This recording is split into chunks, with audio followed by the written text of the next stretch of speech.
안녕하십니까. 자, 한 주간 잘 보내셨죠? 네. 자, 이제 좀 봄 기운이 좀 오는 것 같죠? 봄 냄새가 조금씩 납니다. 오늘 계약법 공부할 건데, 이 계약법이 양도 작고 내용도 쉬워요. 물권법보다 훨씬 쉽죠. 그 다음에 문제는 10문제 나옵니다. 10문제. 그래서 오늘 공부하는 것을 여러분들이 잘 소화시켜야죠. 계약법은 계약 총론과 강론으로 구별되죠.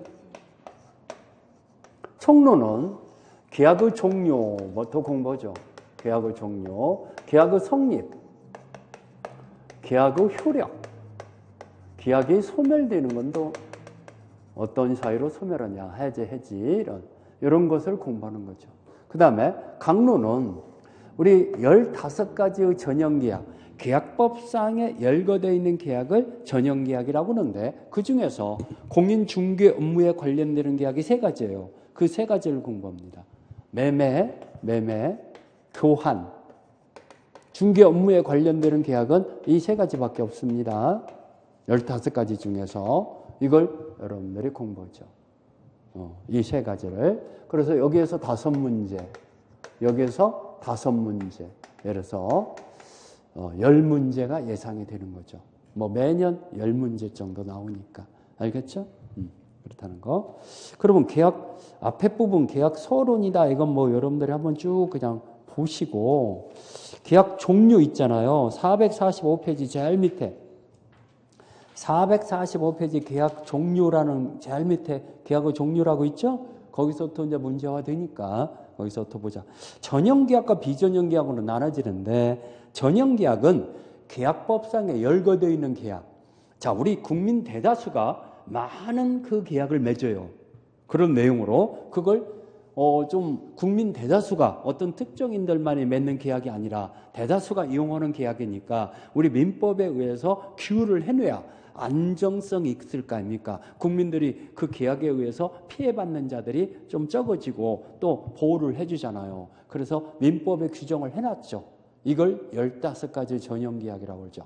그 위에 계약도 많이 있지만은 그 위에는 비전형계약이다 그럽니다.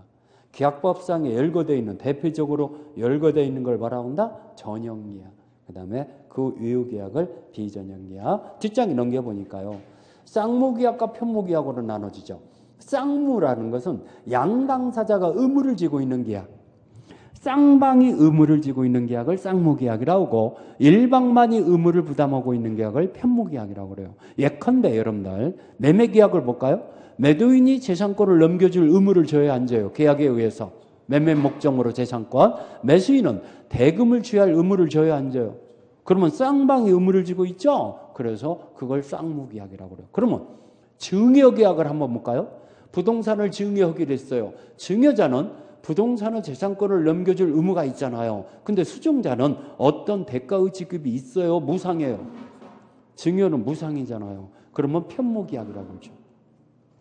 일방만이 의무를 지고 있는 걸 뭐라고 한다? 편무. 쌍방이 의무를 지고 있는 건 쌍무. 말 그대로죠. 거기는 3번에 구별이 실익이 있잖아요. 그거 중요해요. 동시행항변권과 위험무담은 원칙적으로 쌍무계약에서 문제가 생기는 거지 편무계약에서는 안 생기죠. 원칙은 쌍무계약에서 발생하는 것이 바로 동시행항변권과 위험무담. 그 밑줄 쳐놓으세요. 3번에 구별의 실익 찾았어요? 동시행항변권과 위험무담은 어디에서 발생하는 거다? 쌍무계약. 그 다음에 유상계약과 무상계약. 대가의 지급이 있는 계약을 유상계약이라고 그러죠. 여러분들 매매계약은 그 매도인은 대가의 지급을 금전으로 받기로 하는 거죠. 내가 이 물건 줄 테니까 얼마를 줘라. 그러면 대가의 지급이 있잖아요. 근데 그 물건을 공짜로 주기라면 대가의 지급이 없죠. 그러면 매매는 유상계약이지만 증여는 무상계약이죠. 그러면 대가의 지급이 있으면 유상, 대가의 지급이 없으면 무상. 이것도 구별의 실익. 447페이지 제일 위에 매매에 관한 규정이 준용된다. 모든 유상계약은 매매에 관한 규정, 계약금 계약과 매도인의 담보 책임 오늘 공부할 거죠. 이거에 대해서 다 모든 유상계약에 다 준용된다라는 거. 거기에 핵심 그 박스 있잖아요. 이게 여러분들 시험 문제 2번 나왔죠. 쌍무계약은 모두 유상계약이지만 유상계약이 모두 쌍무계약은 아니라는 거. 이게 두 번 나왔죠. 쌍무계약은 양당사자가 의무를 지고 있는 게 쌍무계약이라고 그랬죠. 그러면 대가의 지급이 없으면은 쌍무계약이 될 수가 없죠. 반대급부가 있어야 쌍무계약이죠. 그래서 모두 유상계약에 해당됩니다. 쌍무계약은 모두 유상계약이다 이러면 맞아요. 그렇지만 유상계약이 모두 쌍무계약이다 이러면 틀려버려요. 유상계약은 모두 쌍무계약이다 이러면 틀려버려요. 왜 그런가를 지금 설명하려고 그러죠. 우리 현상광고라는 우리 전형계약 중에 15가지 중에 하나가 있어요. 그게 현상광고. 현상금이 달려있는 광고를 현상광고라고 그래요. 자, 우리 여러분들 경찰청에 그 인포메이션을 보면은 몽타주가 찍혀 있는 사진이 있고 거기에 500만 원, 1000만 원, 2000만 원 이렇게 써 있어요, 안 써 있어요? 그게 바로 현상 광고 포스터죠.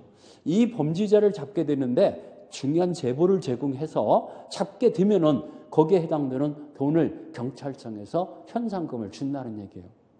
잘 안 잡히는 이런 미꾸라지 같은 범죄자들은 국민의 도움을 받아서 잡아야 할 거 아닙니까? 그렇죠? 그렇기 때문에 현상금을 다뤄놓죠. 그게 바로 현상 광고라고 그래요. 그게 청약이에요, 청약. 그러면 내가 신고할 테니까 당신들 나한테 이거 돈 주세요. 그러면은 계약이 성립되는 거예요. 신고해서 잡게 돼야 계약이 성립되죠. 잡게 돼요. 그러면 약정만 갖고는 성립이 안 돼. 실행이 돼야만이, 광고 내용이 실천이 돼야만이 계약이 성립돼. 이걸 요물계약이라고 그래요. 약정만 갖고 성립된다. 실행이 돼야 성립된다. 실행이 돼야 성립돼요. 이걸 요물계약이라고 그래요. 그 다음에 그러면 잡았어. 그 범인을 잡았어. 그러면 제보자에게 1000만 원의 현상금을 주기로 했으니까 경찰청에서 줘요, 안 줘요? 반드시 줘야죠. 반드시. 유상계약이죠. 대가의 지급 있잖아. 그러면 이것은 쌍방의 의무를 지고 있는 거예요. 경찰청에서 일방적으로 1000만 원 주는 의무를 지고 있는 거예요. 경찰청에서 일방적으로 1000만 원을 주는 의무를 지고 있는 거잖아요. 그 잡게 되는 제보를 제공한 것은 의무가 아니라 계약의 성립 요건이죠. 제보를 제공한 것이 의무라고 생각하면 안 되죠. 그러면 그 전에 이미 계약이 체결돼야지. 제보를 제공해서 잡게 돼야 계약이 성립되는 거야. 성립 요건에 불과해요. 오케이? 이해갑니까? 그러면 제보를 제공해 준 자는 더 이상 어떤 의무가 없잖아. 경찰청에서 일방적으로 줘야 할 의무를 줘요, 안 줘요? 1000만 원을. 지난번에 신청원이 5천만 원 현상금을 걸었는데요. 신고를 했어요. 그래서 잡았어요. 잡았는데 신청원이 경찰서 앞에서 차에서 내려갖고 수갑을 찬 채로 발차기로 해갖고 경찰관 3명을 두드려 패고 도망갔잖아. 실제로 그런 일이 있었어요. 그러니까 경찰청에서 이제 놓쳤잖아요. 놓쳤으니까 신고원분한테 300만 원 주는 거야. 왜 내가 5천만 원 받아야지 왜 300만 원 주냐. 경찰청을 상대로 5천만 원 반환 청구 소송을 제기하니까 바로 몇 달 만에 경찰청은 빨리 이행해라. 5천만 원 이행해라. 그래서 5천만 원 준 거죠. 놓친 건 지네들이 잘못한 거잖아. 이해갑니까? 그러면 계약은 성립됐으니까 그 신고한 사람이 전화 걸은 사람이 계약 당사자니까 그냥 일방적으로 경찰청에서는 줘야죠. 이해갑니까? 안 주면은 이행 청구 소송을 제기. 그래서 신청원 때문에 5천만 원 받은 사람이 2사람이에요. 하나는 놓쳤는데도 받았죠. 왜? 제대로 계약은 성립된 거니까. 그리고 또 하나는 제대로 잡았을 때. 그래서 5천만 원 받은 사람이 2사람이에요. 그거 놓쳐갖고요. 경찰서장부터 해갖고 그 담당 형사들은 말할 것도 없죠. 10명이 뭐가지 나갔어요. 실제 10명 나갔습니다. 그 위에 수사과장부터 해갖고 경찰서장까지 짜르륵 당해.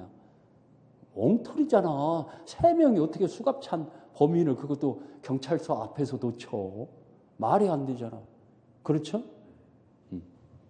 실제로 신청원 때문에 그래서 난리 났었잖아요. 자, 447페이지 거기 그 핵심이 뭔 얘기인가 알겠네요. 그러면 여기 보세요. 왜 이게 틀렸냐면은 유상계약이 모두 쌍무계약이에요. 유상이면서 편무계약이 있어요. 유상이면서 편무계약이 있잖아. 이것 때문에 그래요. 이것 때문에 이게 틀린 거예요. 재밌죠? 유상이면서도 편무계약이 있으니까. 낙성계약과 요물계약이다. 합의만 갖고 성립되는 계약을 낙성계약이라고 그래요. 약정만 갖고 성립되는 계약을 뭐라고 한다? 낙성계약. 그러니까 요물계약은 물건의 인도나 기타의 급부가 있어야, 아까 범인을 잡게 되는데 제보가 있어서 잡게 돼야 계약이 성립되죠. 잡게 됐는데 엉터리 제보로 범인이 아니야, 허탕쳤어, 그러면 계약이 성립된 게 아니잖아요. 이행이 돼야 성립되는 것을 요물계약이라고 그래요. 그 요물계약 옆에다가요, 실천계약 이렇게 써놓으세요. 왜 요물계약이란 말이 잘 이해가 안 간다고 하더라고. 그러면 이렇게 써놓으면은 이걸 실천계약이라고도 해요. 이렇게 써놓으면은 이해가 잘 가죠. 아, 실행이 돼야, 실천이 돼야 계약이 성립되는 거구나. 오케이? 그냥 약정만 갖고 말로만 갖고 성립된다. 실행이 돼야 한다. 실행이 돼요. 그러면 더 이해가 잘 되죠. 이걸 요물계약이라고 해요. 그래서 요물계약, 거기 우리 현상광고, 전형계약 중에서는 현상광고 밑줄 쳤죠. 그 다음에 계약근계약, 이게 4번 나왔죠. 계약근계약이 밑줄 치세요. 비전형계약에서는 계약근계약과 대물변제계약, 대물변제계약 이렇게 하나만 더 써놓으면은 임대보증금계약. 임대차에서 보증금을 지급해요, 안 해요? 지급하죠? 이 보증금 계약은 원칙적으로 요물계약이라 그럽니다. 보증금을 이행해야 성립되는 거죠. 그렇지만 당사자 간의 약정에 의해서 내가 일주일 후에 보증금 주기로 한다. 이렇게 합의해도 상관없어요. 그래서 임대보증금 계약은 원칙은 요물계약이에요. 그렇지만 특약에 의해서 낙성계약으로 다 할 수 있다 그럽니다. 오케이? 우리 책에는 그래서 그걸 뺀 것 같은데 아무튼간 현상광고, 계약근계약, 대물변제계약, 임대보증금계약 이 4가지를 요물계약이라고 그래요. 알겠죠? 특히 시험 문제 잘 나온 것은 뭐다? 계약근계약. 4번 나왔다니까? 계약금을 이행해야 성립됩니다. 거기 동그라미 쳐넣어야 합니다. 계약근계약은. 여러분들 기출문제 4번이나 나왔어요. 자, 계속적 계약, 일시적 계약. 계속적 계약이라는 것은 오랜 시간 내에 한 번 계약을 맺은 것이 끝난 게 아니라 오랜 시간에 지속되는 거. 여러분들 3년의 임대차 계약이다. 그러면 그 계약이, 임대차 계약이 3년 동안 효력이 지속돼야 한대요. 그게 바로 계속적 계약이죠. 그렇지만 여러분들 물건을 사고 파는 매매 계약이다. 그러면 물건 주고 대금 주고 이걸로 끝나잖아. 이런 것들을 일시적 계약이라고 그러죠. 이해가죠? 계속적 계약일. 우리 대표 예제 문제, 작년 재작년 문제니까 한번 풀어볼까요? 계약의 유형에 관한 설명 중 옳은 거. 부동산 매매 계약은 유상 계약이고 요물 계약이다. 매매가 요물 계약이에요, 낙성 계약이에요. 낙성 계약이죠. 약정만 갖고 성립되는 거죠. 아까 지금 여기까지 해서 이 요물 계약은 4가지밖에 없어. 4가지가 뭐? 현상광고, 계약금 계약, 대물변제 계약, 그 다음에 임대보증금 계약. 이 4가지 위에 없어. 요물계약은. 나머지는 다 낙성계약이에요. 알겠습니까? 그러면 1번 틀렸고 2번. 중개계약은 전형계약이다? 말도 안 되죠. 전형계약은 15가지의 우리 민법에 열거되어 있는 계약을 얘기해요. 근데 그 중개계약은 우리 민법에 열거되어 있어요? 안 돼 있어요? 안 돼 있죠. 그렇죠? 그러면 선생님, 이 민법에 열거되어 있는 15가지가 뭡니까? 우리 책에 없는데 어떻게 구별됩니까? 한번 써드릴까요? 뭐 그렇게 중요한 것은 아니에요. 근데 이렇게 가끔 미친 척하고 한 문제씩 등장하니까 여러분들이 당황스럽죠. 뭐 이걸 꼭 암기하라는 얘기는 아니에요. 이런 것이 있구나 그냥 알고 있어도 돼요. 그래도 한번 써드릴게요. 매매, 증여, 매매, 증여, 그 다음에 교환 이런 것들이, 그 다음에 임대차, 사용대차, 그 다음에 소비대차. 3번째, 고용, 임치, 도급, 여행계약, 그 다음에 현상광고. 4번째, 종신정기금, 화해, 조합. 15가지 다 나왔어요, 안 나왔어요? 다 나왔죠? 여기에, 이게 지금 전형계약이거든? 여기에 중개계약이 없잖아. 여기 없는 계약이 수두룩하죠. 출판사와 출판 계약을 맺을 수 있고, 어디 방송국에 출연 계약을 맺을 수도 있고, 영화 회사와 영화 찍기로 하는 뭐 출연 계약 이런 거, 뭐 여러 가지가 있잖아요. 근데 그런 것들은 여기 없잖아 지금. 그런 것들은 특수한 사람들과만 이루어지는 거지. 일반 국민들이 이루어지는 계약이 아니잖아. 일반 국민들이 모두 다 출판사와 뭐 책을 써내는 작가들이에요? 그거 아니잖아. 일반 국민들이 다 연예인은 아니잖아. 배우는 아니잖아. 이해갑니까? 그러면 어떤 특수한 계층만 이루어지는 그 소수 계약은 일반적인 계약이 아니니까 우리 민법에 규정을 해놓을 필요가 없어. 일반 국민들이 다 널리 영원한 계약일 때는 민법에 규율을 해놓아야만이 계약이 안정성이 있잖아요. 이해가죠? 그래서 규율을 해놓은 거예요. 혹시나 시험 문제가 나온다면 이게 나올 가능성이 있어. 왜? 2016년도 1월 달에 들어갔어요. 그 전에는 없었어, 이게. 가장 최근에 들어간 게 이거야. 여행. 왜 여행 계약은 최근에 들어갔냐면요. 자기 국민들이 여행 회사와 외국 여행 많이 가잖아요. 요즘에는 조금만 뭐 연휴만 있으면 다 그냥 인천공항이 붐비고 있다고 하잖아. 이번에도 뭐 외국에 쓴 카드만이도 몇 조 원이라고 막 난리 났더라고. 그렇죠? 외국 여행 많이 가. 그러면 여행 회사와 신혼여행도 저희 때만 해도 제주도만 갔다 와도 괜찮게 갔다 온 거예요. 근데 지금 제주도 간다면은 이상하다 그러잖아, 신혼여행을. 다 최소한 뭐 하와이라든가 그런 데라도 가잖아. 그렇죠?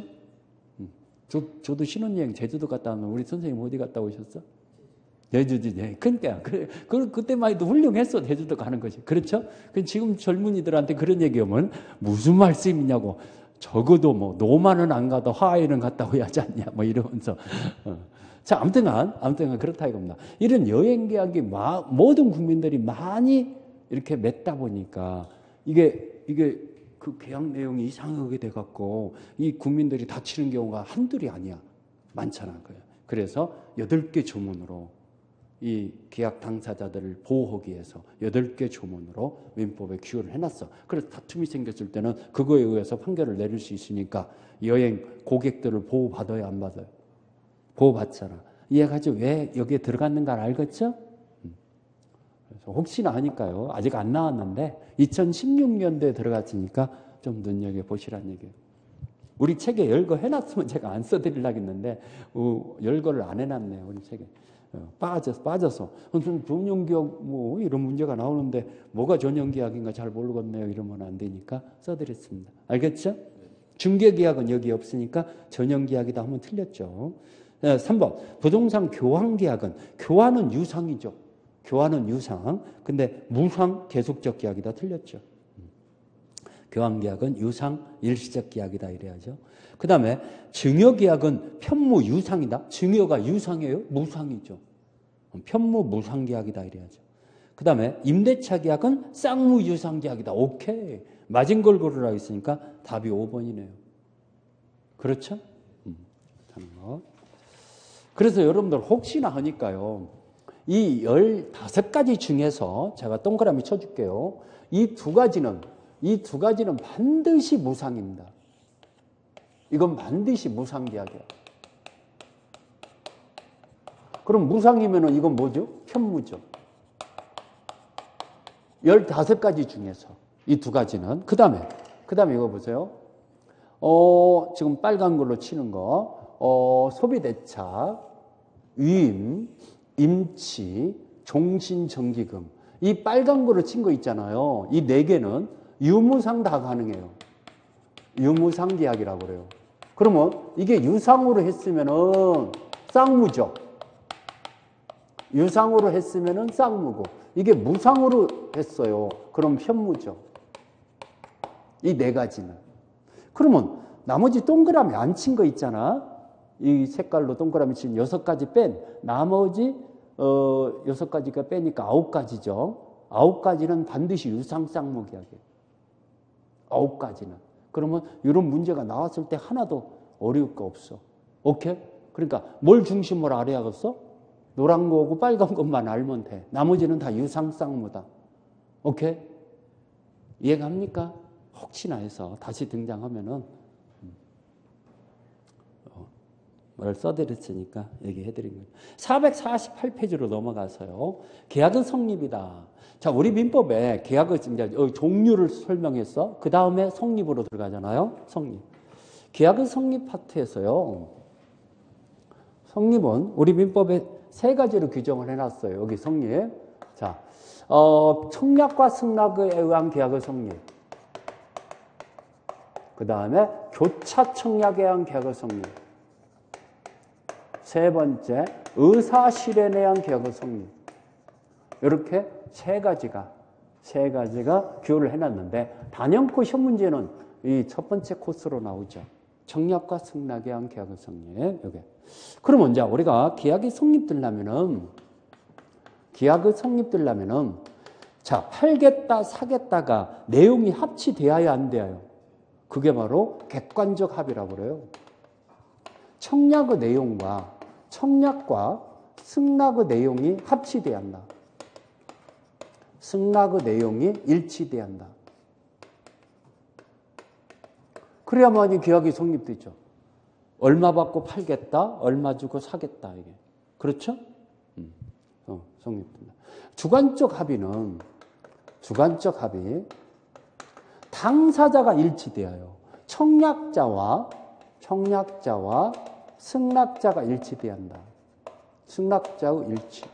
합의가 돼야 한다는 얘기예요. 합의. 이렇게 시험 문제 나왔어요. 여러분들 잘 들어보세요.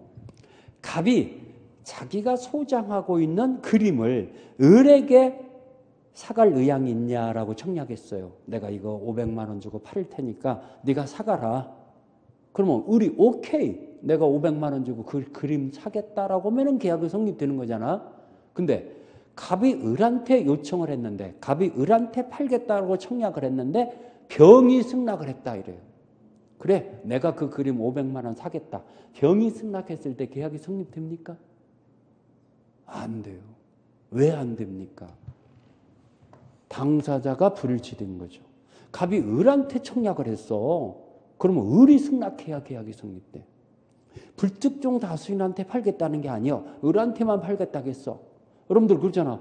갑이 을한테 나하고 데이트하자 했는데 병이 내가 데이트할게 하면 데이트 계약 체결되는 거예요? 엄마 대답 맞는 거 보니까 그럴란가 보네. 그게 아니잖아. 그러듯이 물론 어떤 특정인이 아니고 이거 사갈 사람 이렇게 했어. 그럼 아무나 오케이 하면 계약은 성립되죠. 그렇지만 특정인한테 의사표시했을 때는 그자가 오케이 해야 계약이 성립된다는 걸 아냐 모르냐. 이해 갑니까? 그래서 내용만 합치되는 게 아니고 당사자도 합의가 돼야 한다는 걸 아냐 모르냐해서 여러분들 기출문제 나왔던 바가 있습니다. 자, 그래서 우리 잘 위에 두 번째 줄에 나오잖아요. 객관적 합의와 주관적 합의가 있어야 한다. 써있죠? 거기 객관적 합의 제1번에 내용의 합치라고 써있고 주관적 합의는 뭐라고 써있어? 상대방 합치라고 써있잖아요.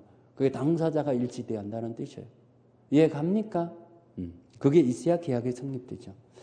자, 그러면 여러분들 계약이 성립되지 않았으면은 이건 아무것도 아니잖아. 그러면 무효 취소를 논할 여지가 없다는 거 알죠? 그래서 거기 판례 박스, 참고 박스에 2번에 세 번째 줄.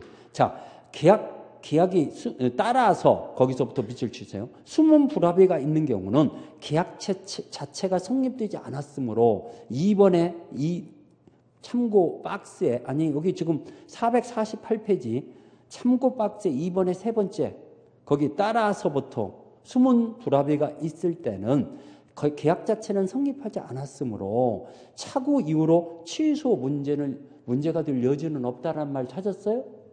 그게 시험 문제 나왔죠. 28회 시험 문제 답이 됐죠, 그게. 이렇게 나왔어요. 숨은 불합의가 됐을 때 차고 이후로 취소할 수 있다, 이렇게 나왔어. 그럼 맞았어요, 틀렸어요? 틀렸죠. 계약은 불성립된 거니까 무효 취소를 논할 여지가 없다는 걸 아냐 모르냐. 여러분들 계약이 성립돼야 무효 취소지. 계약이 성립이 안 되면 아무것도 아니잖아. 그러면 무효 취소를 논할 여지가 없어요. 그것 좀 하나 밑줄 쳐놓으라고 얘기는. 그 다음에 청약. 청약이라는 것은 계약을 청하는 의사표시를 청약이라고 그래요. 계약을 청하는 의사표시를 뭐라고 한다? 청약. 그러면 계약을 청하는 의사표시로 거기 의의 세 번째 줄에 그에 응하는, 청약에 응하는 승낙만 있으면은 그 계약이 성립하는 구체적 확정적 의사표시함으로 에서 나오죠? 구체적 확정적 의사표시가 청약이라는 거. 그게 맞는 승낙만 이루어지면 바로 계약은 성립되는 거죠. 자, 그런 거. 여기 449페이지에 제일 위에 동그라미 2번에 자, 특정인이 아니더라도 불특정 다수인에게도 청약이 유효하다 써 있죠? 동그라미 2번에 두 번째죠. 불특정 다수인한테 청약을 할 수 있어요, 없어요? 여러분들 신문 광고로 이 TV, 인터넷 판매 이런 거 많이 하잖아요. TV 광고로. 그렇죠? 그런 거. 그게 바로 불특정 다수인한테 한 청약. 청약 유인과 틀리죠. 청약 유인은 상대방에게 청약하도록 꼬시는 거. 그걸 우리가 뭐라고 한다? 청약 유인. 청약 유인은 이건 의사표시가 아니라 의사의 통지라고 그래요. 의사의 통지예요. 자기 뜻을 알린 거에 불과하지 확정적인 구체적인 의사표시가 아닙니다. 그러면 그 유인에 의해서 상대방 의사표시는 상대방의 의사표시는 청약이죠. 청약. 그러면 이것만 갖고 계약이 성립이 안 돼요. 청약하도록 유도한 거니까 유인자가 다시 승낙해야 유인자의 승낙이 있어야 계약이 성립되죠. 승낙해야 계약이 성립된다. 이걸 청약의 유인이라고 그래요. 예를 하나 들어드릴까요? 갑이라는 회사에서 사업 모집 광고를 때렸어요. 그래서 우수한 인재를 회사에서 많이 뽑고자 돈을 막 1,000만 원 들여갖고 신문 광고를 대대적으로 때렸어. 그럴 수 있잖아요. 그러면 내가 당신 회사에 입사하겠습니다라고 입사 원서를 냈어. 그렇다고 해서 계약이 성립되는 거예요. 그 회사에서 유인한 자가 오케이, 당신이 우리 회사에 적합한 인재입니다. 라고 승낙해야 계약이 성립되는 거예요. 고용계약이. 그렇죠. 그러면 이 사업 모집 광고라고 광고를 때린 것은 확정적인 의사표시예요. 우수한 인재를 이렇게 많이 좀 유도하기 위해서 지금 청약하도록 입사 원서를 많이 내둘라라고 유도한 거죠. 그러면 상대방 측에서 당신 회사에 입사하겠습니다 하는 것은 청약이지 승낙이 아니죠. 유인자가 승낙해야 계약이 성립되죠. 이해 갔죠? 그래서 그렇게 이 사업 모집 광고를 때리는 것은 확정적인 의사표시가 아니니까 이거보다 의사의 통지에 불과하다. 이해갑니까? 의사의 통지에 불과하다. 어떤 까다로운 회사는요. 공명 뽑는다겠어. 어떤 까다로운 회사가. 근데 이 입사 원서를 낸 그 청약자들이 하나도 회사에 적합한 인재가 없네. 그래서 안 뽑아버리는 경우도 있어. 그래도 상관없는 거야. 이해갑니까? 공공명 뽑는다 해놓고 공공명이면은 10사람 이상이잖아. 근데 공명만 뽑을 수도 있어. 왜? 인재들이 적합한 인재가 아니라고 본다면은 그럴 수도 있잖아. 구체적인 확정적인 의사표시가 아니기 때문에 상관없어. 자, 그걸 얘기하는 거죠. 그래서 여러분들 여기 판례박스에 분양 광고는 이거 청약이라고 보여요. 청약의 유인이라고 보여요. 분양 광고는 여기 판례박스에 449페이지. 청약의 유인이죠. 그러면 분양 광고 내용에 구속된다, 구속되지 않는다. 일반적으로는 구속되지 않죠. 오케이? 청약의 유인에 불과합니다. 청약이 아니라는 거. 그래서 사기나 착오 이유로 취소할 수 없다 써 있죠? 제일 밑에 판례박스 제일 밑에. 이건 의사표시 내용이 아니니까. 의사표시가 아니니까. 오케이? 의사의 통지라고 그래요. 이거 보고. 청약의 효력이다. 청약의 효력 발생 시기는 제일 밑에 줄에 밑줄 치어갔나요? 격지자간이든 대화자간이든 구별하지 않고 도달치의 효력이 발생한다. 이게 시험 문제 잘 나와요. 격지자와 대화자는 어떻게 구별된다고 그랬죠? 청약과 승낙이 시간의 간격이 없이 즉시 이루어지는 걸 대화자라고 하고 시간의 간격을 두고 이루어지는 걸 격지자라고 그래요. 자, 이거 사갈래 했더니 일주일 후에 그래 내가 사겠다라고 하는 경우 있어요, 없어요? 그러면 청약과 승낙은 일주일이라는 시간의 간격을 두고 이루어지잖아. 그걸 격지자라고 그래요. 이거 사갈래 했더니 오케이 그쪽에서 사겠다라고 바로 해요. 그러면 대화자라고 하죠. 오케이? 뒷장이 넘어가서 450페이지 제일 위에 니은번 이거 별표해 놓으세요. 시험 문제 참 잘 나와요. 니은번. 청약자가 청약을 발신 후 상대방에게 도달하기 전에 청약자가 사망했어요. 사망 동그라미 치고. 제한 능력자가 됐어요. 거기다 동그라미 치고. 제한 능력자. 였다 하더라도 이 청약의 효력에 영향을 미치지 않아요. 청약은 그대로 유효해요. 유효해요. 시험 문제 아주 잘 나와요. 청약은 그대로 유효하다는 거. 그 다음에 기억번. 그 밑에 이제 청약 후 후속력이다 해갖고 기억번. 청약이 상대방에게 도달했을 때 효력이 발생하기 때문에 이걸 처리한다, 처리하지 못한다. 이랬다 저랬다 하면 안 되니까. 한번 도달한 후에는 처리하지 못한다. 그러면 니은번. 청약의 존속기간은 어떻게 되는 거냐. A번에 승낙기간을 정했을 때는 그 기간까지 청약의 효력이 유지되고 B번. 승낙기간을 정하지 않았을 때는 상당한 기간까지 청약의 효력이 유지된다는 얘기죠. 승낙기간을 정했을 때는 그 기간까지만 청약의 효력이 살아있고 승낙기간을 정하지 않았을 때는 상당한 기간까지만 살아있다는 얘기죠. 그렇죠? 451페이지로 넘어가서 승낙이다. 승낙은 아무한테나 하는 거요. 청약자, 특정인한테만 해요.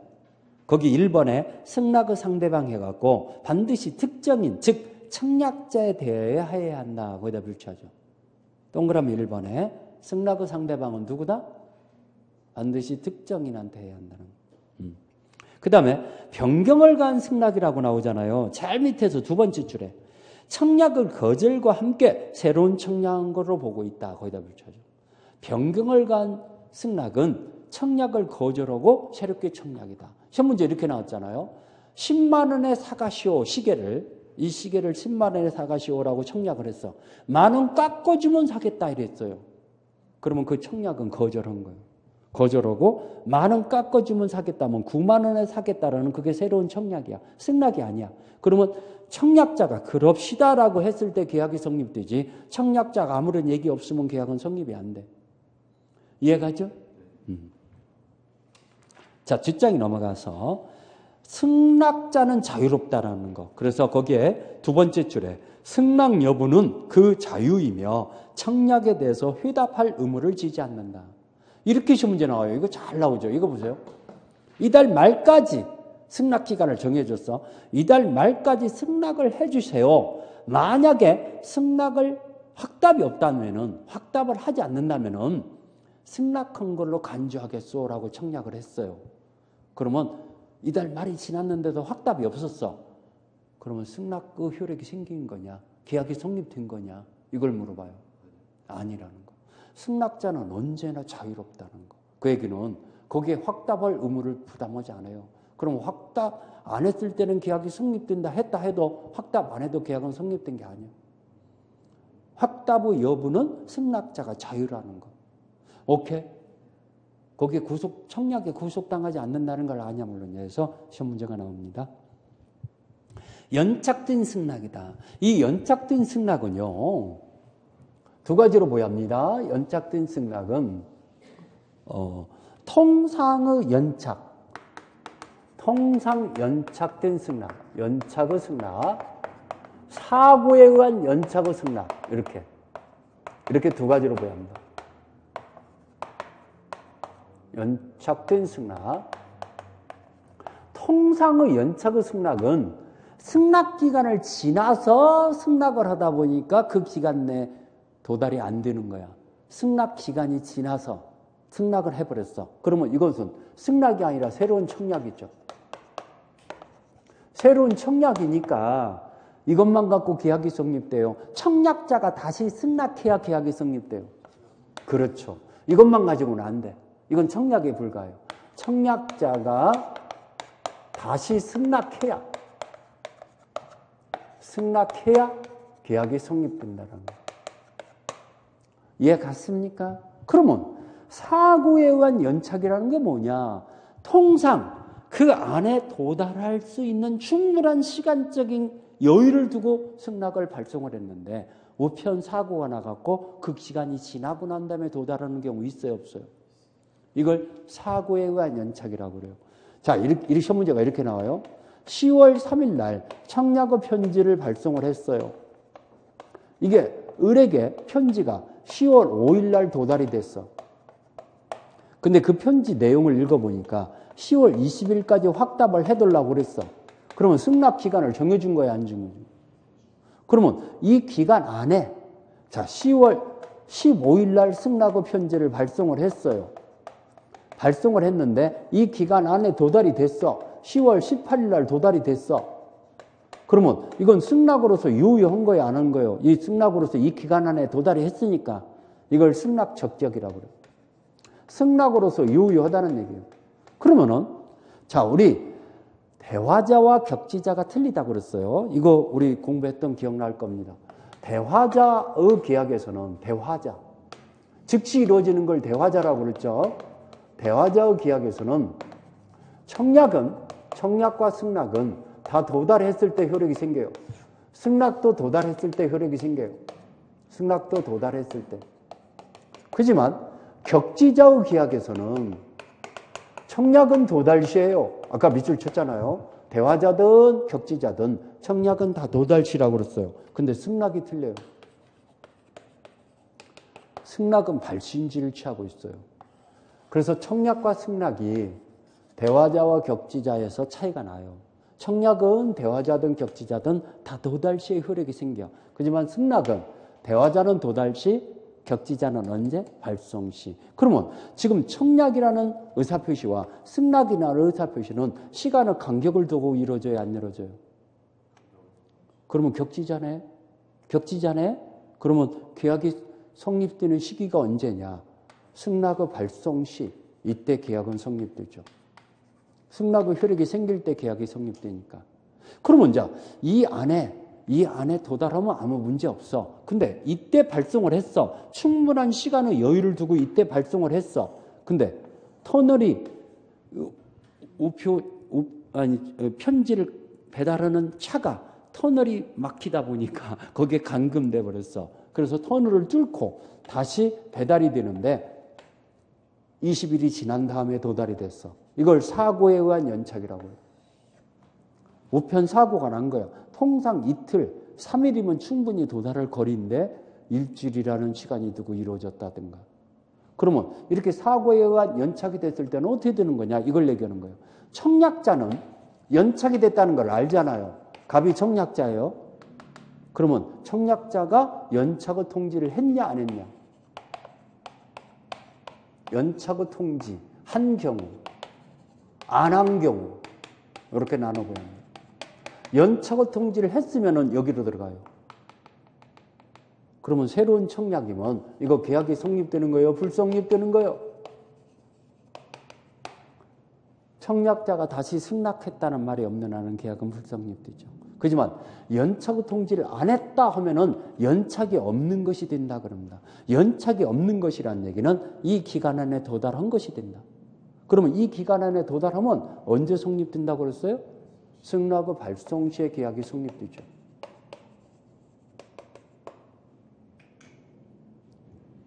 자, 연착의 통지를 한 걸로 나오겠어요? 묵살해버린 걸로 나오겠어요? 시험 문제가 나온다면 묵살해버린 걸로.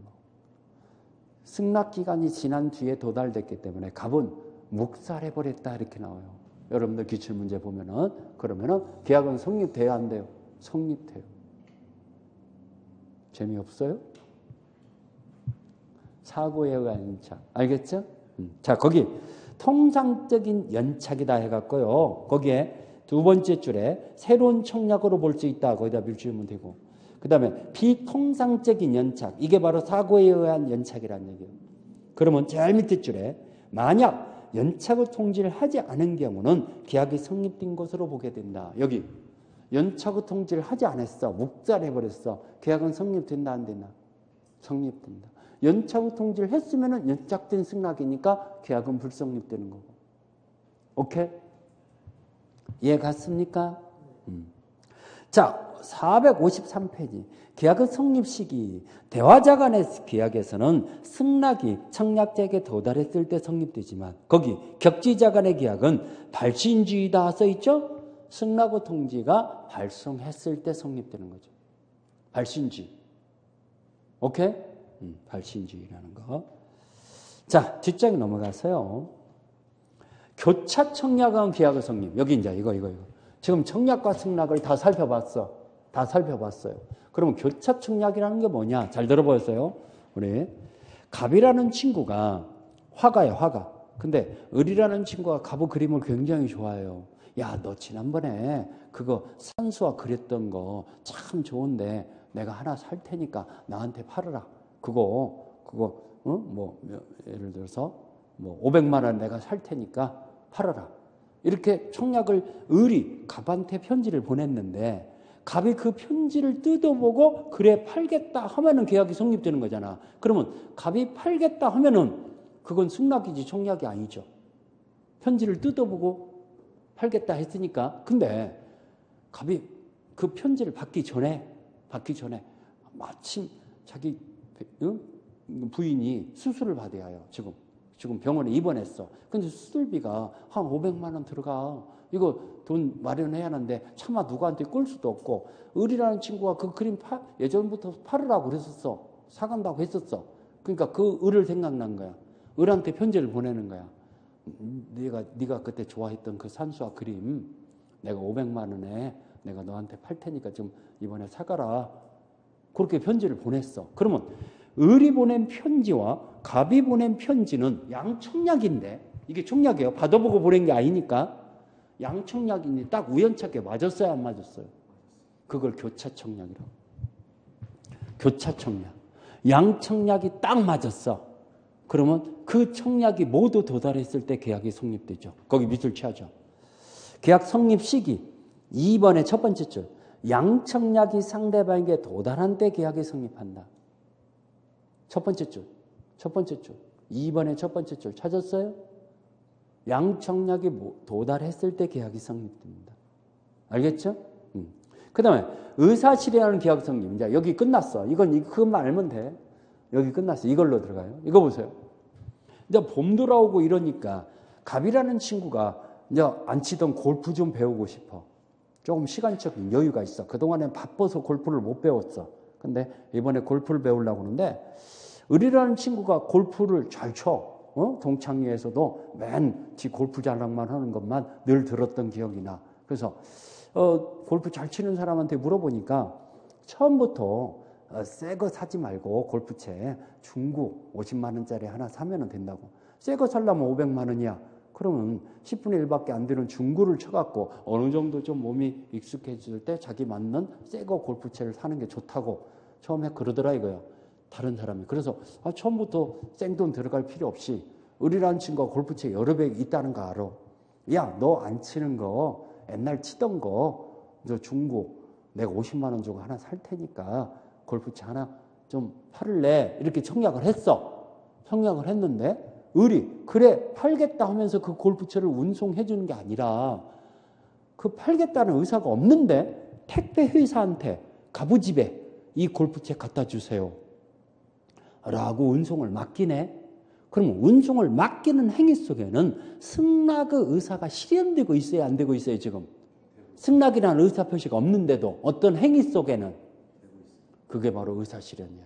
그러면 그 행위만 가지고도 계약이 성립되야겠죠? 바로 그 계약은 성립되는 거야. 그러면 여기서도 밑줄 치야겠죠? 시험 문제 나오는 것이 계약의 성립 시기. 그거 2번 계약의 성립 시기. 승낙으로 인정되는 사실이 있을 때 성립하는 것이며 청약자가 그 사실을 인식할 것을 요하지는 않는다. 이것만 알면 돼. 이것만 알면 돼. 자, 이거 보세요. 자, 보세요. 그러면 을이 갑이 청약자야. 갑의 골프채를 운송을 맡겼을 때 성립되는 거예요. 갑이 맡겼다는 걸 알았을 때 성립되는 거야. 알았을 때다 하면 틀려. 알았을 때. 거기 인식은 요하지 않는다. 알고 모르고는 요하지 않는다. 맡겼을 때 성립된다. 청약자가 알았을 때 성립된다 하면 틀려요. 오케이? 이해갑니까? 맡겼을 때 성립. 무슨 얘기인가? 잘 모르겠어요. 다른 각도로 한번 얘기해 볼까요? 또? 알아듣죠? 이해 안 가면요. 제가 별 얘기 다 해갖고 이해시킬 자신 있으니까 이해 안 가면 다시 한번 예를 들어주세요. 그럼 딴 예를 들어드릴게요. 알겠죠? 얼마든지 말씀하세요. 자, 우리 작년 문제니까 한번 풀어볼까요? 대표예제 문제. 민법상 계약의 성립에 관한 설명으로 틀린 거. 청약은 불특정 다수인을 상대로 할 수 있다. 이거 사갈 사람! 이렇게 얼마든지 할 수 있다고 그랬죠. 그러면 1번 맞고. 청약은 특별한 사정이 없는 한 처리하지 못한다. 그렇죠. 한번 청약이 도달한 후에는 처리하지 못한다. 청약의 후속력이 있다고 아까 얘기했잖아요. 그렇죠? 그러면 2번도 맞고. 3번. 격지자 간의 계약은 다른 의사표시가 없으면 승낙이 발생했을 때 성립한다. 오케이. 여기. 격지자 간의 계약은 언제 계약이 성립된다? 승낙의 발송 시. 그러면 3번도 맞고. 4번.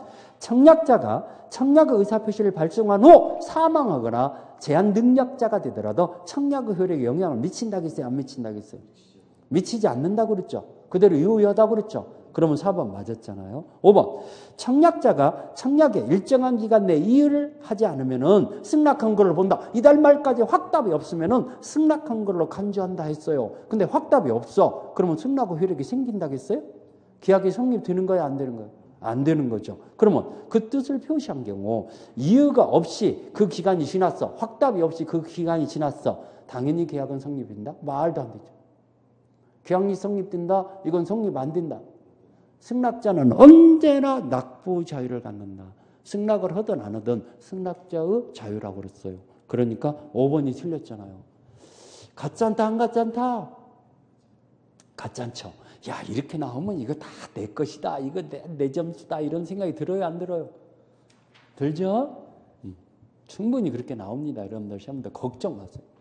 오늘 수업 시간에 공부한 것만 잘 소화시키면은 그냥 80점 이상 바로 그냥 먹고 들어갑니다, 여러분. 알겠죠? 80점 이상. 자, 계약 체결 사무가 하실 책입니다.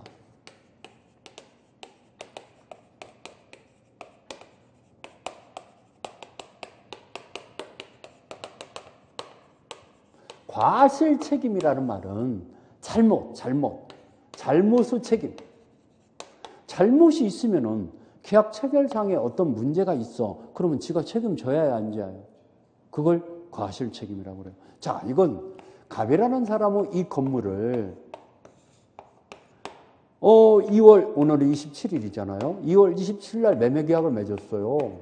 근데 이미 2월 25일 날 이 건물은 다 전소된 건물이야. 다 분기돼 버렸어.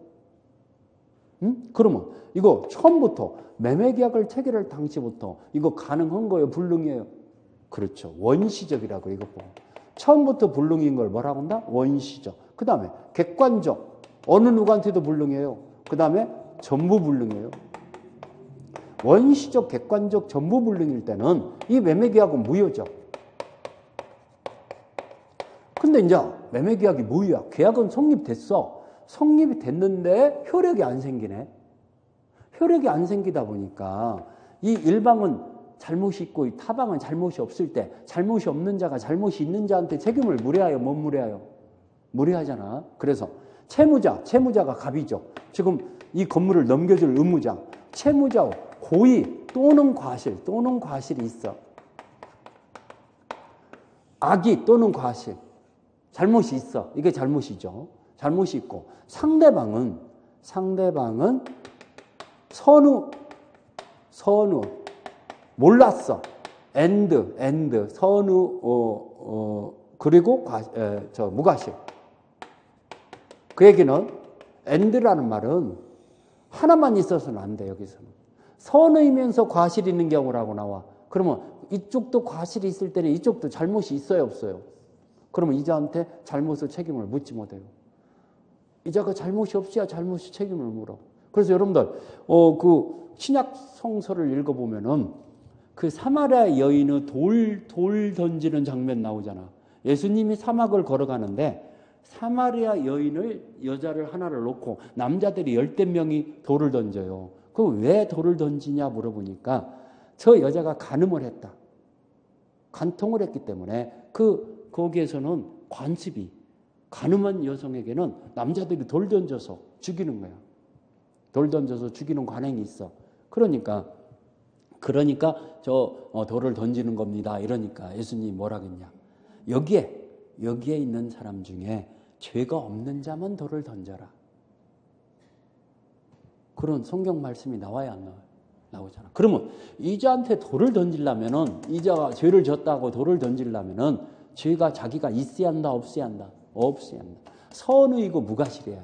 선의 과실이 있으면은 죄가 있는 거예요, 없는 거예요? 과실도 있는 거야. 돌을 던지지를 못하죠. 오케이? 잃어버리지 말라고 별 얘기 다 해요. 그냥 잘 나오기 때문에 여기는 둘 중에 하나만 있으면 되고 여기는 두 가지라는 걸 같이 알아놓으시라고 일부러 얘기해요. 이것 갖고 시험 문제 나와요, 여기서는. 그리고 이걸로 인해서 손해가 발생했어. 손해가 발생했으면은 이 잘못이 있는 자한테 상대방은 손해배상 청구권이 생기하겠죠? 선의 무과실의 상대방은 손해배상 청구권이 발생하죠. 이 손해배상 청구권이 발생하는데 이 손해배상은 계약이 유효할 것으로 믿고 들어갔던 여러 가지 비용, 계약 체결상에 들어갔던 견적서 작성 비용, 무슨 뭐 여러 가지 알아보는 데 들어가는 비용이 있잖아. 뭐 예금을 선이자를 줘가면서 돈을 빌렸다든가 그러면 그 들어간 이자 이런 것들이 실리익이라고 그래요. 계약을 유효할 것으로 믿고 들어갔던 비용을 실리익이라고 하는데 그 실리익 배상이 생긴다는 거. 실리라는 말은 믿었다는 얘기잖아. 이해가죠? 그거 실리익 배상 생긴다. 이게 바로 계약 체결상과 실적임. 땡이죠, 땡. 이걸로 끝나죠. 아주 쉽죠? 그러면 여기서 계약 체결상에 계약 준비 단계, 체결 단계상에서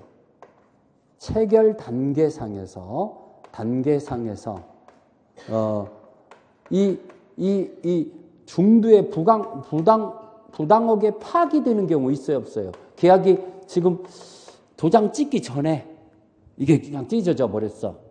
서로 의견이 안 맞아갖고. 그런 경우 있어요, 없어요? 여러분들 약혼했더라도 결혼식 시작, 그래서 약혼과 결혼이 텀이 너무 길어지면 안 된대요. 뭔가 티격태격 해주고 그러다 보면 파혼이 되는 경우가 있대요.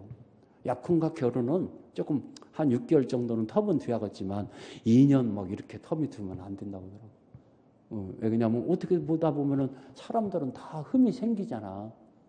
그러다 보면은 좋은 뜻으로 서로 했는데 흠이 생기면은 이렇게 양 집안이 티격태격해지잖아. 그렇죠? 당사자들이 문제겠지만은 아무튼 중도의 부당 파기가 돼버렸어. 그러면 이건 계약이 체결된 거예요? 계약이 체결이 안 된 거예요? 계약이 불성립된 거잖아. 중도 파기는. 계약 불성립이죠? 그러면은 여기가 적용이 안 돼. 계약이 성립되고 모유가 됐을 때 적용되는 거예요. 그러면 우리 판례에서는 이것은 계약 체결상하고 과실 책임 문제가 아니고 불법행위 책임에 의한 손해배상 문제가 생기는 거다. 뭐다? 불법행위 책임. 계약은 불성립됐을 때는 체결상에 중도의 부당 파기로. 그래서 여러분들 결혼 전제해서 여러 가지 준비를 다 했는데 이게 파혼이 되다 보니까 경제적으로 손해가 많이 발생하는 경우 있어요, 없어요? 그럼 상대방들 손해배상 청구 소송 제기하고 난리잖아. 그래서 몇 천만 원 손해배상 해줘라 뭐 이런 거 나오잖아. 이해가시죠? 무슨 얘기인가 알죠?